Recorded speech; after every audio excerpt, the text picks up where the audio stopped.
Hello friends, welcome to মেহু fit kitchen. আজকে আমি তোমাদের সঙ্গে নিয়ে চলে এসেছি কাঁচা আমের আমসত্ত্বর রেসিপি। খুব সহজ পদ্ধতিতে তোমাদেরকে আজ আমি বানিয়ে দেখাবো। তো অবশ্যই ভিডিওটা লাস্ট পর্যন্ত দেখো এবং ভালো লাগলে চ্যানেলটাকে সাবস্ক্রাইব করে দাও। তো চলো স্টার্ট করি।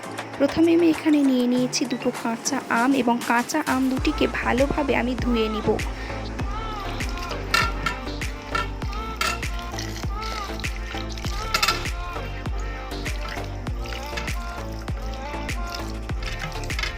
ধুয়ে এবার আমি আম দুটোকে ভালো করে ছিলে নিয়েছি এবং এটাকে আমি ভালো করে কেটে নেব। কেটে নিয়েছি দেখতেই পাচ্ছ, কিন্তু আমরা এখানে যে আটি দুটো আছে সেই দুটো আমরা নেব না, শুধু উপরকার আঁশগুলো আমরা নিয়ে নিয়েছি।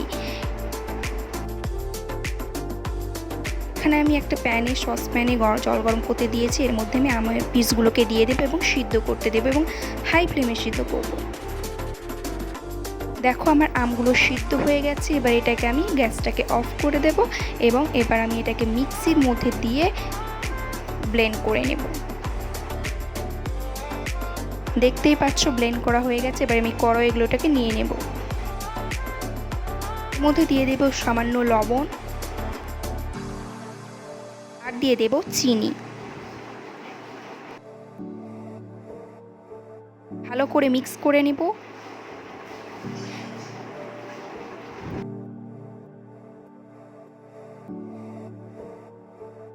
এবার দেখো এরা কতটা পাতলা হয়ে আছে, এটাকে আমরা একটু ঘন করে নেব।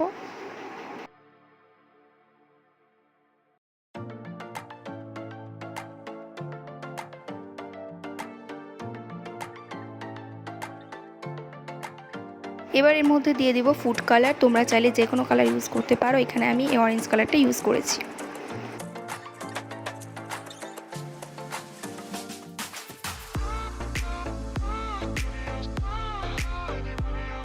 এবার আমি এই ব্যাটারটা দেখতে পাচ্ছ অনেকটা ঘন হয়ে এসেছে। এবার এটা আমার তৈরি হয়ে গেছে, দেখতেই পাচ্ছ ঘন হয়ে গেছে। এবার এখানে আমি একটা থালা নিয়েছি, থালাতে আমি সর্ষে তেল দিয়ে তলে পুরোটাতে লাগিয়ে দেব।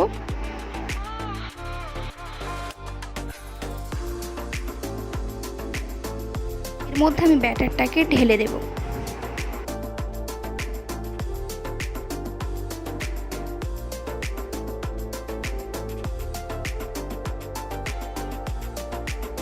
সম্পূর্ণ ঢালা হয়ে গেলে এভাবে পুরো থালার মধ্যে ছড়িয়ে দিব। এবার একটা চামচ দিয়ে পুরো ব্যাটারটাকে পুরো থালার মধ্যে ছড়িয়ে সমানভাবে বিছিয়ে দেব, যেন সব সাইডে সমানভাবে ব্যাটারটা লেগে যায়।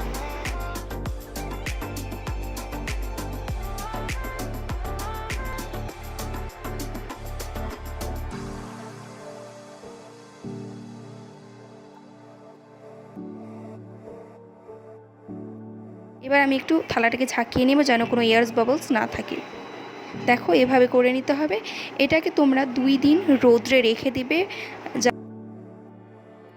2 দিন পর ফিরে আসলাম, দেখতেই পাচ্ছ পুরোটা শুকিয়ে গেছে, একদম জেলির মতো ট্রান্সপারেন্ট হয়ে গেছে।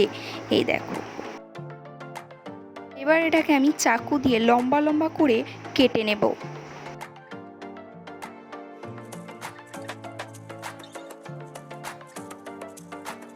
এই কাটাগুলোকে আমি এভাবে হাত দিয়ে মুড়ে মুড়ে এভাবে শেপ দিয়ে দেব।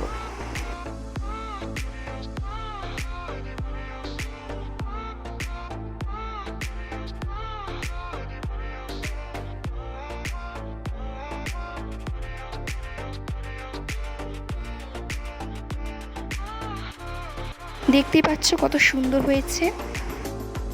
তো তৈরি হয়ে গেছে আমাদের কাঁচা আমের আমসত্ত্ব।